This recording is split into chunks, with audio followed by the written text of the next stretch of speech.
Good morning everyone. We are studying our 9th chapter which is named as A Bicycle in Good Repair. Okay, and we have studied its first phase. Now we have to start from second phase next. लिखा है, He then said that while he was about it, he would see to the chain for me and at once began taken off gear case. क्या बोला other? अब जो वो other का friend होता है उसने सारे नट बोल्ट तो खोल दिए, साइकिल के सब फैल चुके हैं. अब वो क्या करता है, बोलता है मैं तुम्हारी चेन भी देख देता हूँ साइकिल की कि ये ठीक है कि नहीं, इसमें कोई दिक्कत तो नहीं है.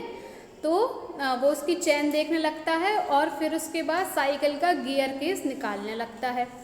I did try to discuss him from that. Other बोलते हैं कि मैंने उसको उस काम को मतलब गियर केस निकालने के लिए रोकना चाहा कि तुम साइकिल का गियर केस मत निकालो. I told him that what an experience friend of mine once said to me solemnly. एक ऑदर बोलता है उस फ्रेंड से कि एक बार मेरा जो एक्सपीरियंस फ्रेंड है जिसको इन सब का नॉलेज है वो मुझसे बोल रहा था, if anything goes wrong with your gear case sell the machine and buy a new one, it comes cheaper. बोलते हैं कि मेरा एक जो बहुत अच्छा एक्सपीरियंस फ्रेंड है जिसको नॉलेज है वो मुझसे एक बार बोल रहा था कि अगर अपनी साइकिल के गियर केस ख़राब हो जाए ना तो अपन को साइकिल बेच देनी चाहिए, और क्योंकि वो बेचने से और नई साइकिल सस्ती आ जाती है, उसको सही करवाने से वो गियर केस सही करवाना बहुत महंगा पड़ जाता है, उससे सस्ती तो एक नई साइकिल आ जाती है. ऐसा उसने और उस अपने फ्रेंड को रोकने के लिए ऐसा बोला. He said people talk like that who understand nothing about machines. तो उसका फ्रेंड क्या बोलने लगा जो वो गियर केस निकाल रहा था कि ऐसा तो वो लोग बोलते हैं जिनको कुछ पता ही ना हो. Nothing is easier than taking of a gear case. तो उसका फ्रेंड बोलता है कि गियर केस निकालने से आसान काम तो कोई और है ही नहीं. I had to confess he was right. तो ऑदर बोलते हैं कि मुझे ये कन्फेस करना पड़ा, मानना पड़ा कि हाँ वो सही बोल रहा है. In less than 5 minute he had the gear case in 2 pieces. 5 minute के आसपास 5 मिनट में उसके फ्रेंड ने गियर केस निकाल के 2 पार्ट में निकाल दिया. लाइंग ऑन द पाथ, वो ज़मीन पे पड़ा हुआ था. And was growling from screw, और उसके स्क्रू सारे पैच वैच खुल गए थे. He said it was always a mystery to him the way screw disappear. बोलता है कि ये एक सपने जैसा है कि अब वापस से ये गियर केस को उसके स्क्रू वगैरह को ढूंढा जा सके और फिर से लगाया जा सके. Common sense continue to whisper to me. उसके अब ऑदर बोल रहा है मेरे कॉमन सेंस, मेरे अंदर की आवाज़ मुझसे बोल रही थी स्टॉप हिम, उसको रोक लो, because he does and before he does any more mischief. इससे पहले कि वो तुम्हारी साइकिल में कुछ और गड़बड़ करे, इसे रोक लो. ऑदर के अंदर की आवाज़ उससे बोल रही थी.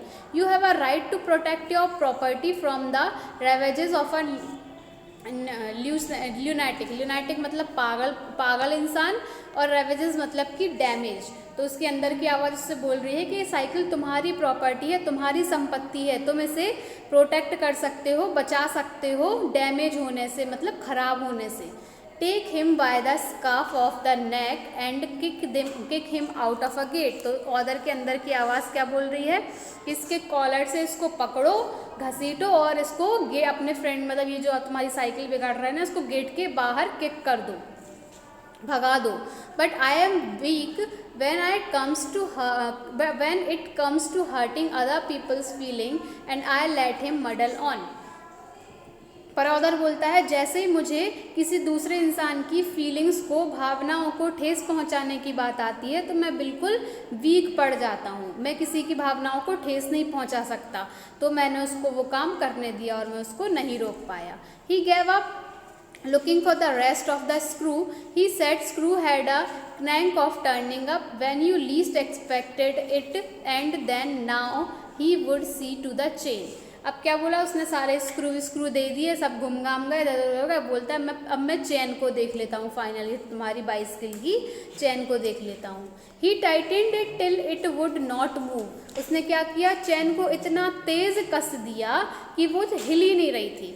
Next he loosen it until it was twice as loose at is before. और फिर जब वो चल नहीं रही थी तो उसने उसको ढीला करना चाहा तो इतनी ढीली चेन कर दी कि जितनी वो नॉर्मल होनी चाहिए उससे दुगनी ढीली हो गई। Then he said he had better think about getting the front wheel back in to his place. फिर वो बोलने लगा उसका फ्रेंड कि अब मैं सोचता हूँ कि चेन वैन तो हो गई, अब जो आगे का टायर अपन ने मैंने निकाल दिया था उसको अपन फिर से लगाना चाहिए अपन को, ठीक है। तो ये पागलपन पूरी साइकिल बाइसिकल उसकी ख़राब कर रहा है उसका फ्रेंड। यहाँ तक हमने पढ़ लिया, आगे कल देखते हैं। Thank you.